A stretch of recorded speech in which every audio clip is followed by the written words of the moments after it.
we got a little bit of role reversal here. Longbow is not playing Longbow. Longbow is not playing with English. Longbow is playing French.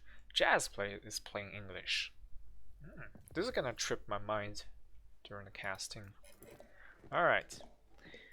The spawn is okay. There's no weird spawn happening in this particular game. Alright, spawning in the southwest is the blue English player. Is Jazz, and his opponent northeast is the red French player. The color also is a little bit confusing for me. I would tend to think the English is red and the French is blue, but you know, it's subjective. Anyways, looking standard so far, as always. I mean, how different can you play on a land map, right? We're gonna speed it up a little bit. The scouts are doing their scouts things. It's a 25 minutes game actually. It's pretty long. Long macro game. We got a long macro game here. Alright.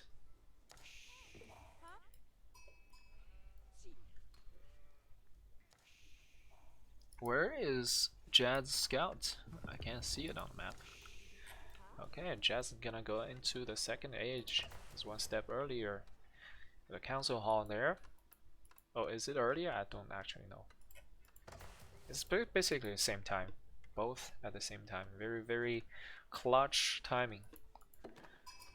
Alright, so School of Cavalry versus Council Hall. Oh, this is the English scouts. She's got a lot of sheep behind her already. French scouts. That's a lot of deer. That's a lot of easy deer. And also, it feels like easier for the French player, the deer. Anyways, here's the red scout, the French scout, roaming around in the center of the map.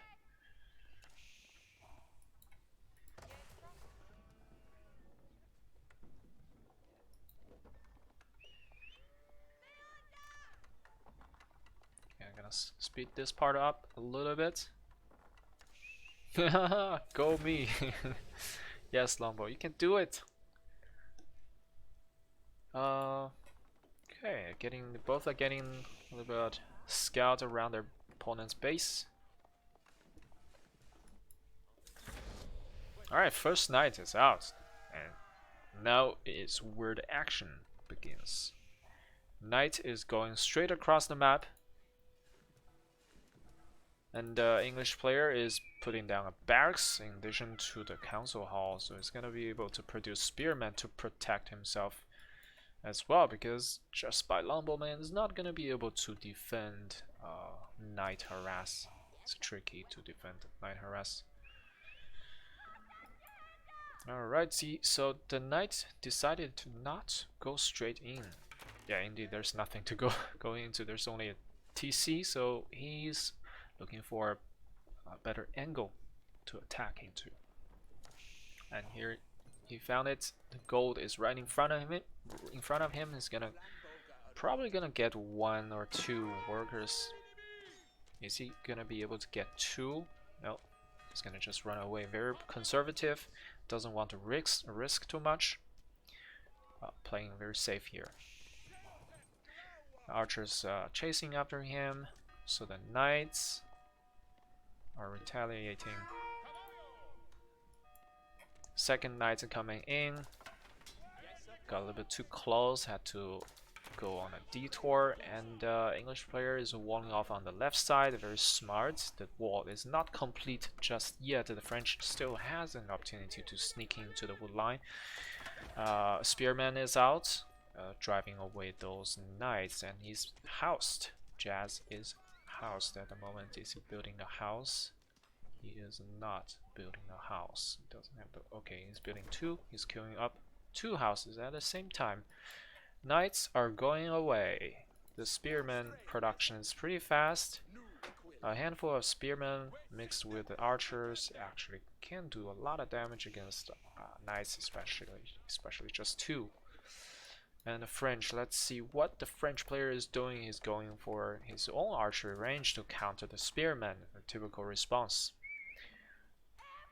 And he opts for the berry with a mill as food income resource. Okay, so yep, the knights are basically guarding the middle of the map, waiting for the upgrade, perhaps to regenerate their health. Yeah, they don't have the upgrade just yet. I think it takes only 1 minute. Yeah, 1 minute doesn't seem that long, but in early game it's very precious. You know, the 1 minute can be a difference of I don't know, 3-4 spearmen and 0 spearmen. So if you could utilize the early time to do more damage, you know, micro a little bit more to get more villager kill is going to be very beneficial for the French player. Alright, and English player is already starting to farm.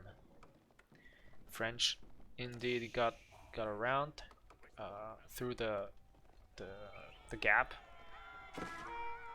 where the English didn't wall. The wall was not complete. So killed two villagers, probably gonna get 3. Oh, barely not getting the 3rd one.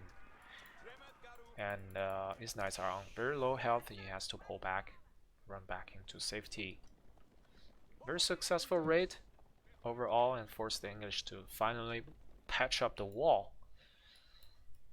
So now the wall is half complete. Now all he needs is another piece of wall on the right side of his base. Or the knights are going back home. They're going on sightseeing tour. They're being tourists right now. Okay, let's see what the French is building. Blacksmith and additional archery range. Are we looking at a potential ram rush here? Ram push. I shouldn't say rush at this point. There we go. The scouts are gonna see each other. One knight's turning this way, trying to take down the scout. Is not gonna happen.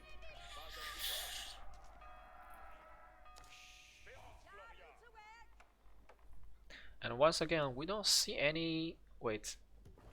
Oh, actually, the English player is going for 2nd TC. Okay.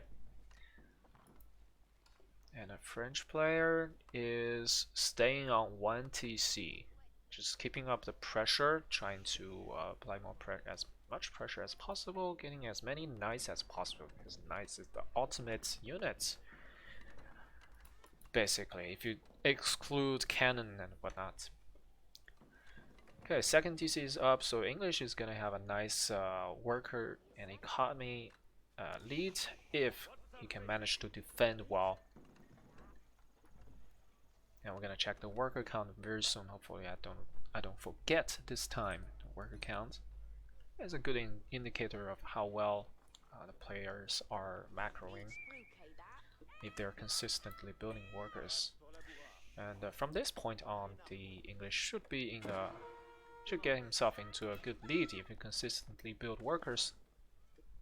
All right, let's see. We have 34 workers for Jazz for English player, and 40 workers for Longbow for the French player. Also, remember the French civilization does produce this villagers faster. So,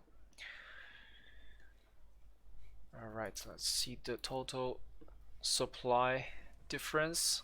The French is still ahead. Okay.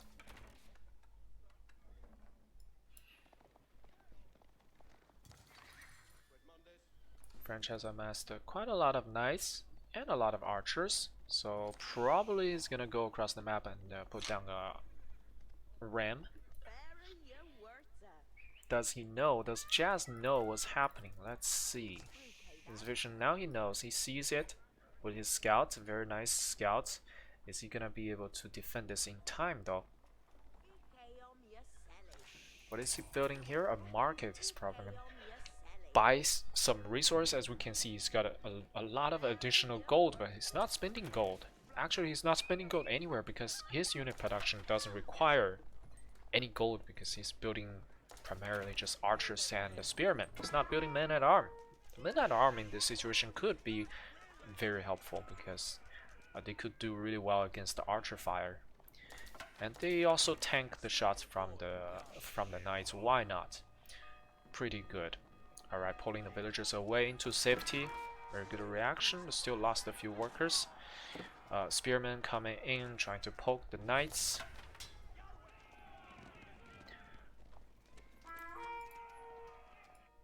Still, I don't see any ram just yet. I think Longbow might just pull back a little bit to build a ram and then come back in again. We'll see.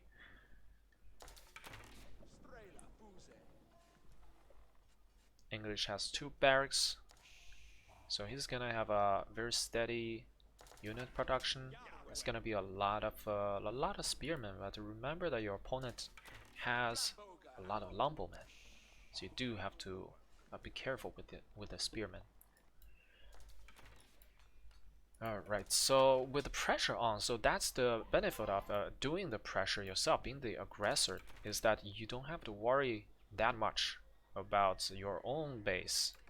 Obviously, at higher level, people tend to do multitasking, then send out a little bit to harass, even though they are under pressure. But generally speaking, you have a easier time to defend your home. So that's why he's a little bit more bold to just build mills right on top of those deer. So it's gonna boost his economy by a lot. It's a very smart play here. He knows that the English has very little units to spare, and grab himself a nice little advantage here. Still no ram just yet, so I think he got a blacksmith long time ago, and he got the engineering stuff as well. So I wonder why he's not going for ram. Maybe he doesn't see any easy target. Could be. I mean, you could try to work on the console hall, or the second TC could be a nice choice. Knights coming in again. That's a lot of spearmen, so they cannot do whatever they want. They have to be really careful, those knights, and he does have to target fire at the spearman with his archer, with his longbowmen, and not longbowmen, but with the French archers. And also, it's nice that Longbow is doing a little bit multitasking, double prone attack. It's distracting his opponent a little bit. Finally, we see a ram going down. 1, 2, 3. We have 3 rams at the same time. This scout is over here. I'm not sure if he sees it. Yes, he sees it perfectly. He knows, but it's kind of expected that your opponent is gonna go for ram. So this scout, he sees a lot more units are coming in, so that's probably gonna trigger him to build even more units, right? He just put a lot of what are those called? The palings. I don't know how effective they are. They were cancelled after just a very short while. Targets. Hello, target. Are you gonna play with the Renian right now?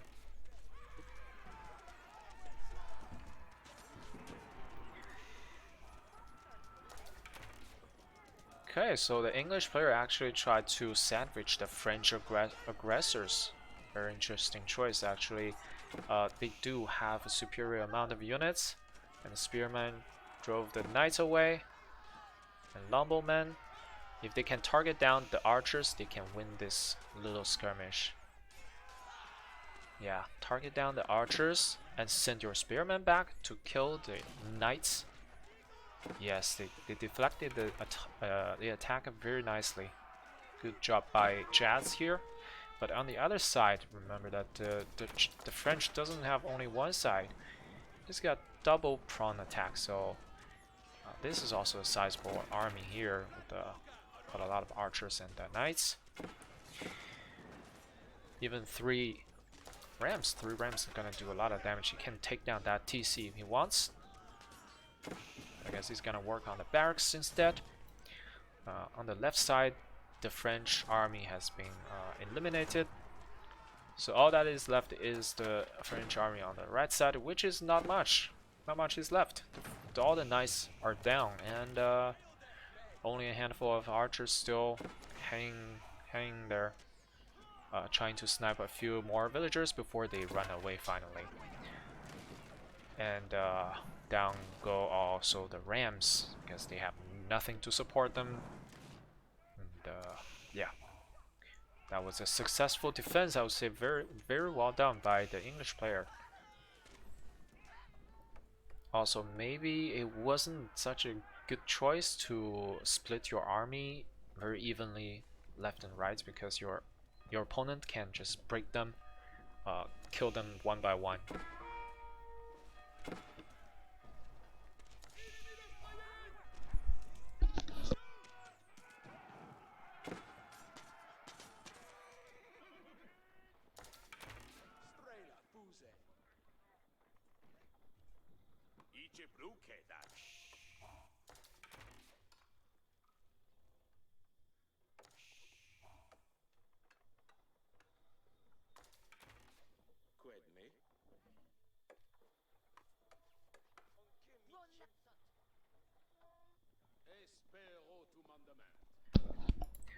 French player is putting down a lot of barracks and an additional archery range. He's gonna ramp up his production once again. He's gonna build a lot more units right now. He's got not that much resource banked up. English, on the other hand, did bank up a lot of gold. We saw that he just purchased a lot of other resource with his gold, and he's using it to build farms.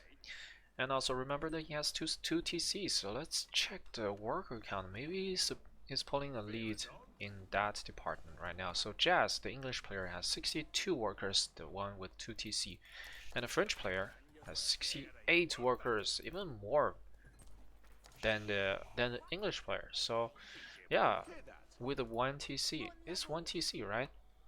It's 1 TC, but very consistent worker production. The French is actually still ahead. So yeah, well done by the French.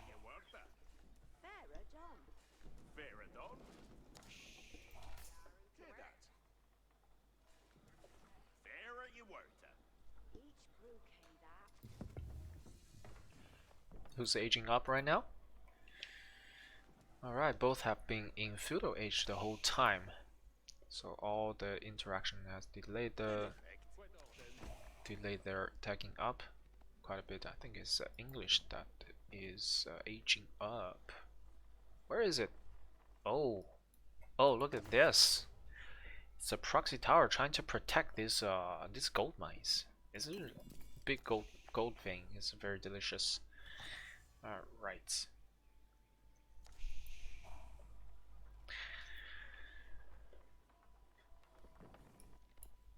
Okay, both are in a little bit of macro stage. They're in the macro cycle.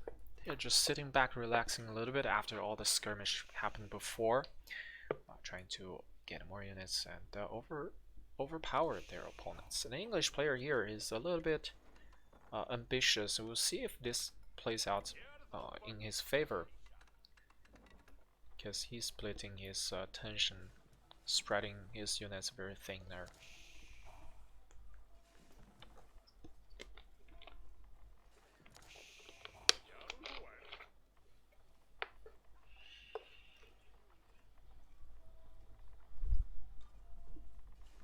English has faster veal production.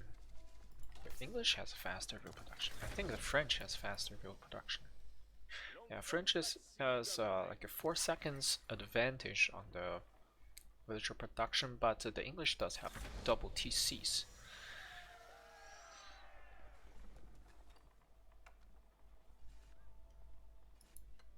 Here he could have gone for the King's Palace, so he would have 3 TCs and produce insane amount of workers. But he went for a safer choice.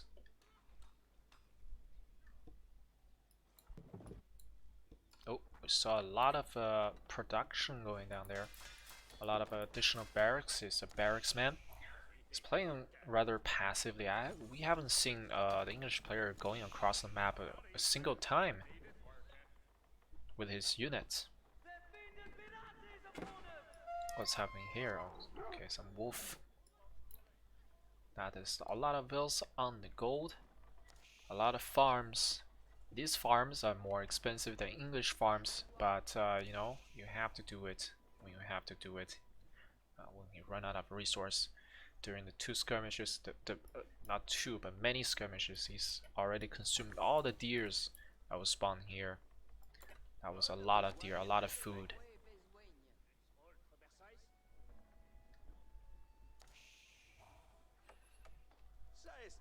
Yeah, the French still doesn't have double TC. He could probably go into double TC, right? I don't know. Okay, English player has 82 workers and French has 81. So the English player is catching up in the worker counts, but his unit production is far below par. So it's not getting enough units. As we can see here, the population difference is mostly made up of the armies, military army units. So yeah, Longbow is building a huge army actually. Knights, men-at-arms, crossbowmen, and archers, of course, from previous battles. And English player still has the bunch of spearmen and archers. Doesn't really have men-at-arms. He's just started building men-at-arms. So yeah, he's a little bit late in terms of military production. So that could really decide a game. Sometimes you, even if you macro really well, but you don't have a good information on your opponent, you don't know what your opponent is doing exactly, and then you miscalculate the balance between villager production and the military production, you might just lose the game because you don't, you know, you just have way less units and way less impactful units as well. He's building Springles. Is he anticipating mangonels? Both are building Springles. Interesting choice. Okay, so the French is attacking. French is taking down those barracks. Men-at-arms running towards those archers. They are running a little bit too far away from their main army. I think it's probably not the safest choice.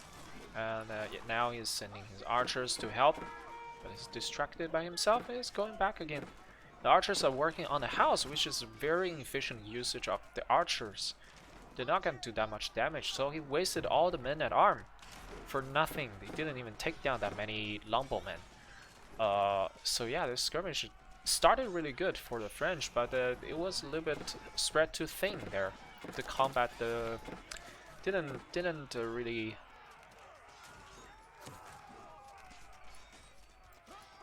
eventually it looks a little bit even, but still I think the French is dominating because he just have way more production. Yeah, could have gone even better if he didn't distract himself with those men-at-arms running away. Alright, that's GG here. Nice game here. We're back and forth. Not back and forth, but you know, a lot of actions there. Interesting game. Alright. Let's see. Renin is here. Renin is online, but maybe he's AFK, who knows. Alright, I'm gonna continue cast the second game. Add Jazz. Here, he's here. The second game. Let me just add his friend, add friend real quick. Second game. It's gonna be Rus versus Abbasid.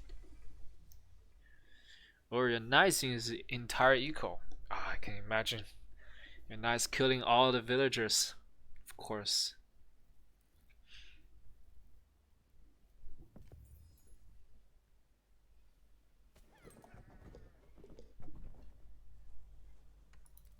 Alright, so spawning in the top right, it is the blue Rus player. If I'm not mistaken.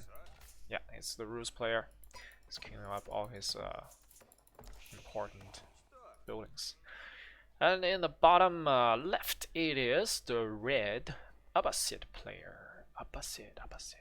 I have no idea how Abbasid works, so I'm not gonna commentate on Abbasid. Unfortunately, I'm gonna show you what building they're building, but I don't know what those buildings do. Anyways, it's gonna be there is going to be a little bit deer hunting minigame action. We'll see if the Rus is gonna get the 15% bonus on their villagers. Where is the scout? I can't see the scout in there. It's working on the deer already. Okay, so who's who? Let me see. The blue Rus Jazz is the one lost the previous game as English, and Longbow, who is in the chat right now, is the Abbasid player. Okay. Both are doing standard things, I believe. Let's speed it up a little bit. Bruce has got a multiple scouts on the map. Very well, very nice. Getting as many hunts as possible, as early as possible. It's very important. Obviously, it's building the House of Wisdom. It's a very important landmark for them. It's the only landmark? The only landmark they can build. Yeah. I have no idea what it does. It has a lot of upgrades. Okay. Killing the wolves as well. But the... Okay, he just unlocked the tier 2 bonus. Very nice. Now his workers are gonna get 10% bonus. So the opposite player is not denying the hunt at all. Or very slowly. He found 2 deer packs. But I would assume that if you play against Rus, you have to go at least 2 scouts or even more to compete with Rus to kill all the animals on the map. But so far we don't see a very big map presence by Longbow. Yeah, he's got a very small map presence, which is a shame. He could have really suppress the growth of the Rus by killing more animals.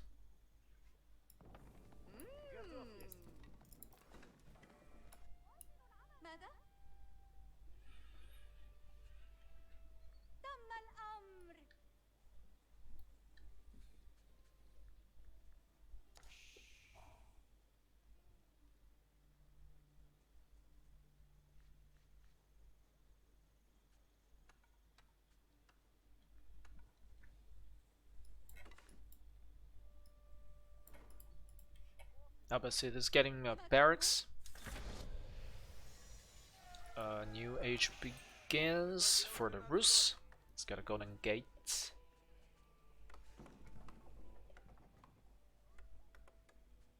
Probably gonna go into a fast castle as always for Rus. It's a typical build.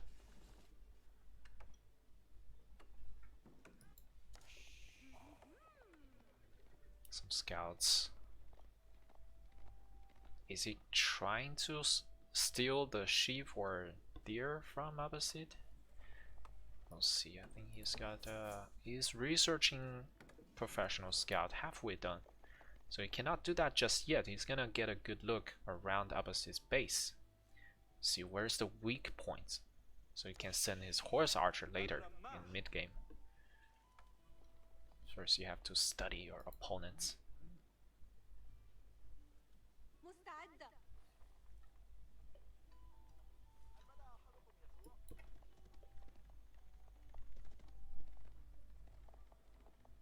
There comes the scout squad.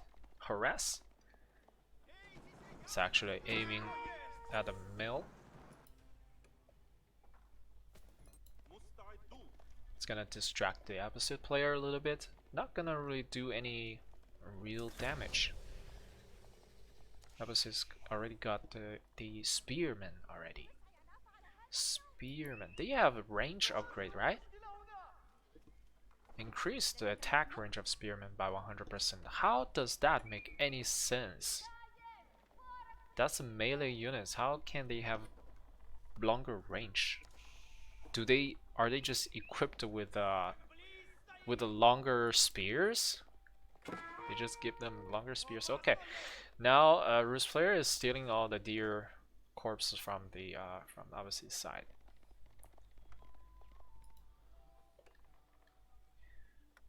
So basically, you research this. Your government is gonna give you a spear that is twice as long as before. That is crazy. And extra torch damage as well. Pretty nice. Okay, so Rus escorted the corpse of the deer safely back home. That's a very nice additional income. He has a lot of deer that he can take home. Yeah, look at all those deer. That's 350 food per corpse. That's a lot of deer, a lot of food that can boost him all the way into castle easily. I think he should get those one next to his opponent's base first. Maybe he doesn't know that there is another deer patch over here. So he's going for his own deer patch over there. And opposite is actually sending out a lot of units, getting a good map presence, trying to figure out, maybe trying to deny the deer hunting activity by the Rus. You know, protect the environment, to protect the wild animals. It's opposite is very humanitarian oriented. Alright, that is a lot of scouts. That is, what, 7 scouts? Or professional build, 7 scouts. This guy doesn't have a corpse. Okay. There are still some more deer over here. Carcass. That's the better word for it. Carcass, not corpse. Okay. Is opposite gonna age up? I have no idea how they age up. They researched something, or they build additional add-on on their building, right? What are these ages for? What do they mean? I have no idea. I have no idea. Okay, this is quite a lot of units. Here we have 7 archers, 7 spearmen, and 2 camel archers. Camel archers, I want to see camel archers. I always, whenever I play opposite, I lose and I don't know what's going on. I need to understand what their units do. Like, I see camel riders, camel archers. I don't know what units I should build to counter them. So, they counter cavalry. Cause enemy cavalry to deal less damage, okay? They are expensive. They're doable. Bonus damage versus spearmen. Okay. Very all around. Okay, so opposite is going for a ram rush here. Ram 1 is ready. More camel archers are coming to join the fight. Does Rus know what's happening right now? He doesn't know. He's in dark. He's complete dark. All he knows is he wants more carcasses. He wants to get more food for himself. He's already aging up to the 3rd age. Very nice. He's on path. On the red track. But the only thing that he doesn't know is the opposite is massing units right in front of his base. Look at this, he's going in. He's gonna take down the wooden fortress. And now he's putting more barracks. Okay, now he knows that's gonna build a production. And these are the original archeries. Probably he was planning to go for horse archers, typical Rus build. Now he's forced to build infantries. Alright, the wooden fortress turned out to be completely useless. The villagers would not be able to get inside in time, so they had to run back to their TC or behind their TC to hide. Actually, their workers are pretty safe because their food income relies on the deer carcasses, so they don't have to leave their TC that far. Anyways, a little pressure from the Abbasid. We'll see if the Rus can buy enough time to mass their own units. I think they can defend this. And more units are coming, streaming across the map like this. Non-stop unit production. It's very aggressive. Now he's working on the lumber mill. He's working on the house. Okay, working on the house is pretty good. It can house your opponents, so you cannot build more units.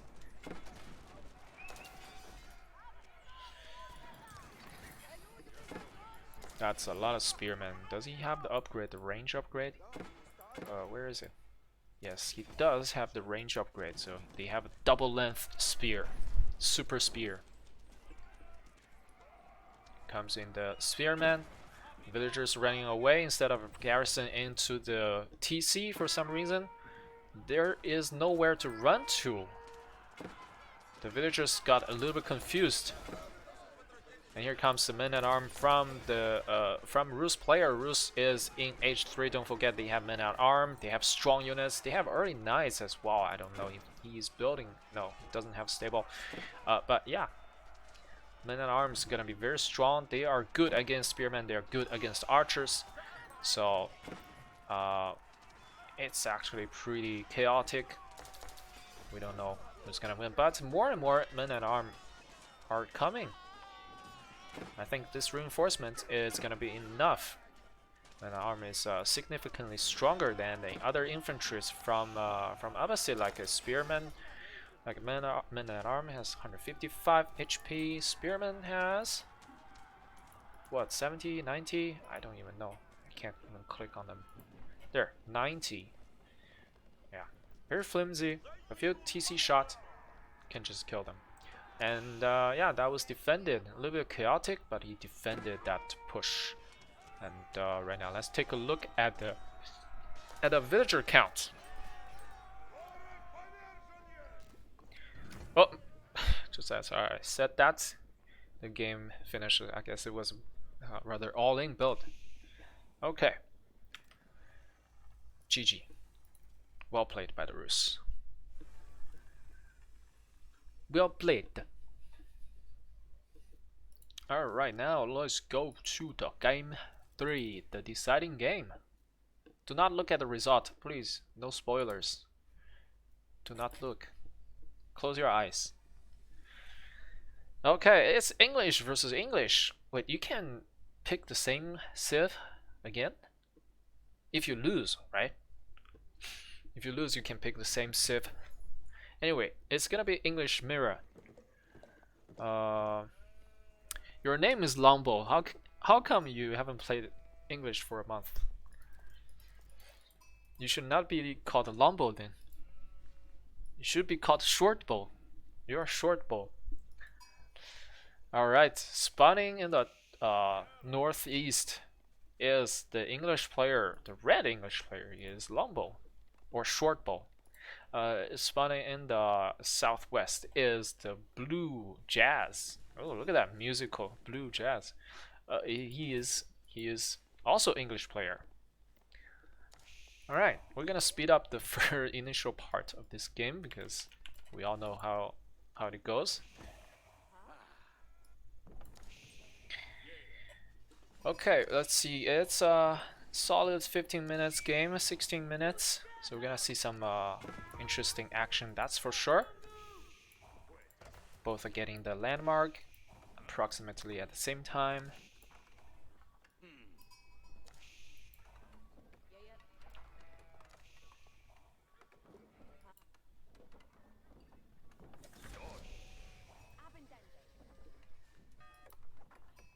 Oh wait. Oh no, he's not getting council hall. Okay, he's getting Abbey of Kings. Okay, interesting choice. And why do people get this?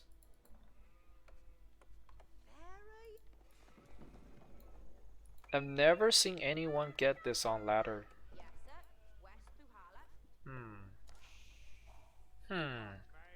Why do you get this? Explain yourself.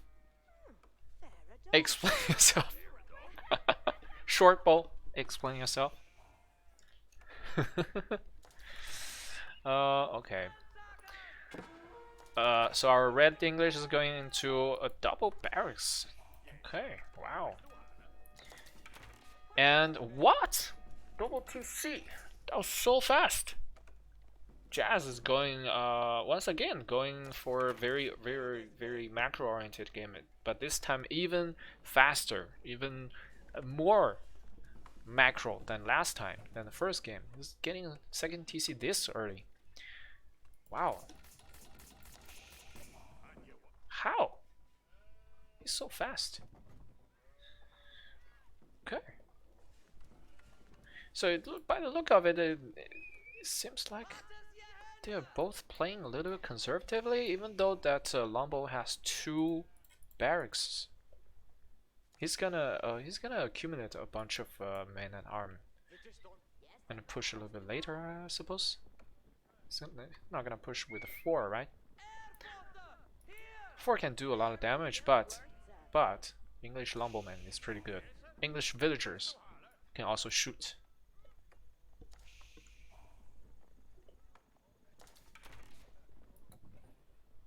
Okay. So I assume that Jazz is gonna have a very nice economy lead here in this game.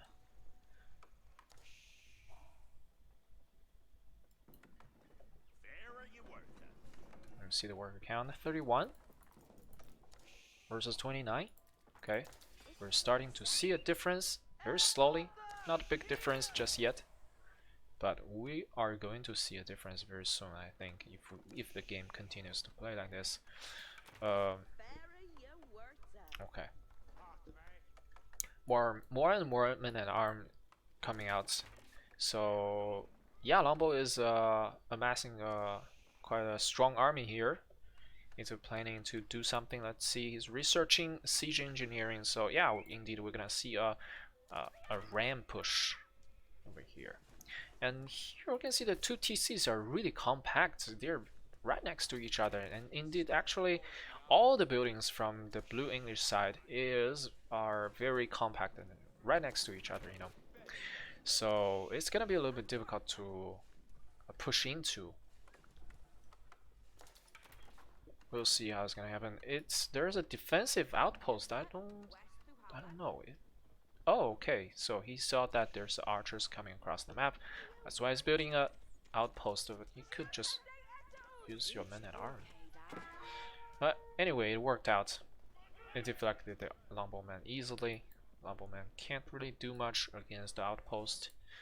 And I don't know when Longbow is going to do his push. Maybe now. Maybe never.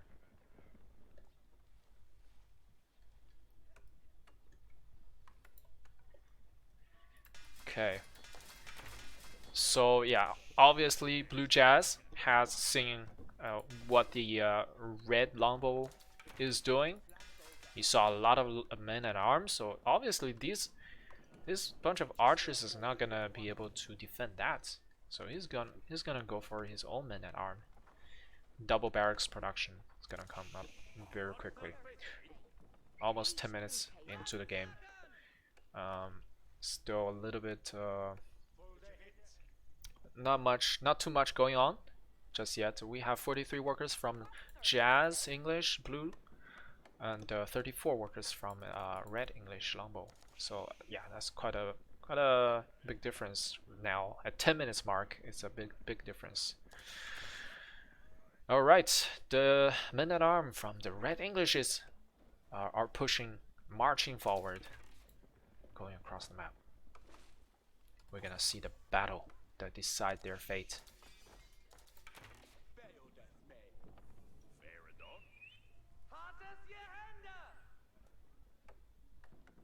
I don't know if you guys played Stronghold in Stronghold RTS the game.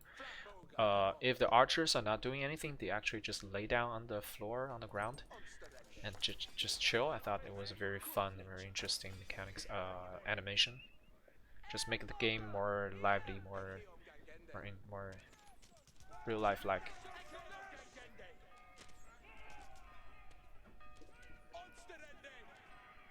All right. Surprisingly, these Longbowmen are gonna drive away those men at arm. If the men at arm turn around and engage, they could actually kill all those Longbowmen. That is for sure. Longbowmen are not gonna do that well against the men at arm. But you know, they have defensive defenders advantage. They can always fall back to their TC. So I guess yeah. But it is a really weird push there. They accomplished nothing. They didn't build any ram, and they just ran back home to heal. Oh my god, he ran back home to heal.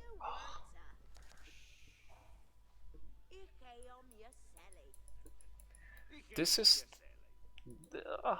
it. I can't think of any practical usage for this building for this landmark. Like you run all the way back home to heal them up, and then you go back across the map. It's just not worth it losing the time.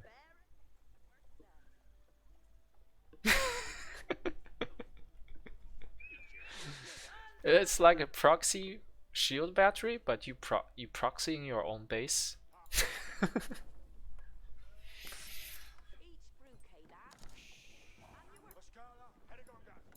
Alright, let's see what happens next. I really want to see a ram push. Longbow has researched the siege engineering, but I don't see any ram just yet. He's looking for alternative angle here. He's going a little bit on a little bit detour. He's going away from his opponent. He's running away from the field. Why is he here? Okay, he's running back. He's going back. Your brain broke. You're going back.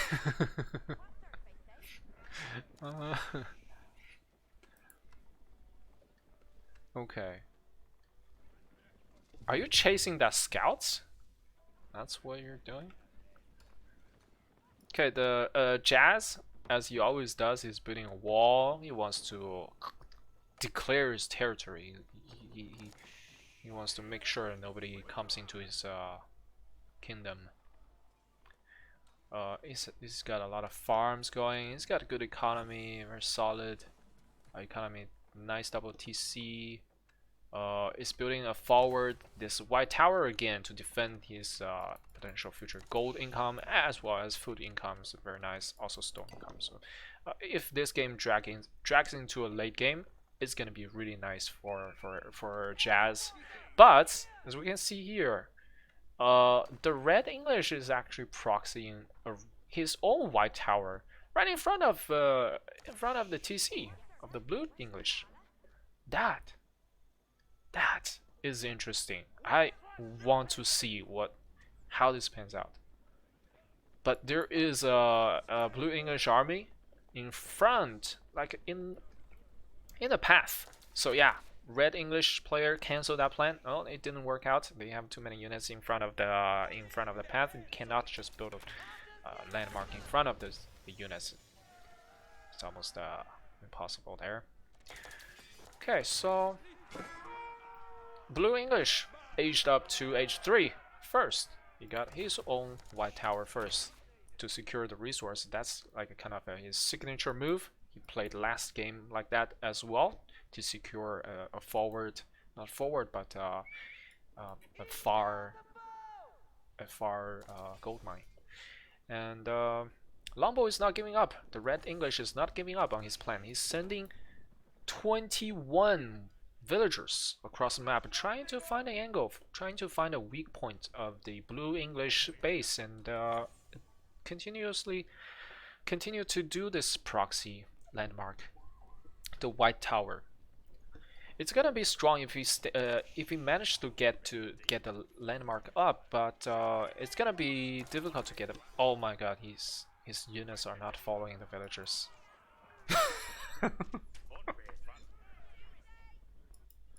You're okay. Your units are. Oh, that's really unfortunate. This kind of mistake is really unfortunate when you play like. I had a plan, but my units are not following. It's pretty frustrating. GG.